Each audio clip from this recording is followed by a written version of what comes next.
दिल्लीत भटक्या कुत्र्यांच्या प्रश्नावर 11 ऑगस्ट रोजीच्या आदेशात सर्वोच्च न्यायालयाच्या 2 सदस्यीय खंडपीठानं दिल्ली आणि NCR रस्त्यावरील सर्व भटक्या कुत्र्यांना पकडून निवारागृहात ठेवण्याचे निर्देश दिले होते. ते पुन्हा रस्त्यावर येणार नाहीत याची खात्री करण्यास प्रशासनाला न्यायालयानं सांगितलं होतं. मात्र 13 ऑगस्ट रोजी सर्वोच्च न्यायालयाच्या 3 सदस्यीय खंडपीठाकडे हे प्रकरण वर्ग झालं. त्यावर आज सुनावणी झाली. सुनावणी दरम्यान न्यायालयानं आधी दिलेल्या निर्देशांमध्ये बदल केलेत. त्यानुसार प्रशासनानं ताब्यात घेतलेल्या भटक्या कुत्र्यांना नसबंदीनंतर पुन्हा सोडून द्यावं.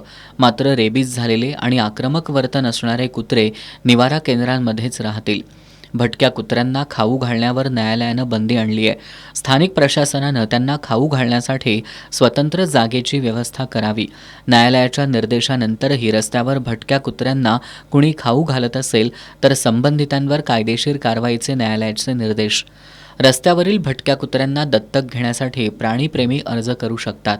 एकदा संबंधित कुत्र्याला त्यांनी दत्तक घेतलं की त्यानंतर ते कुत्रे पुन्हा रस्त्यावर येणार नाहीत याची जबाबदारी संबंधित प्राणीप्रेमींची असेल. कोणतीही व्यक्ती वा संस्था, प्रशासकीय अधिकारी किंवा कर्मचाऱ्यांनी या संदर्भातील त्यांची कर्तव्य पार पाडण्यापासून रोखू शकत नाही.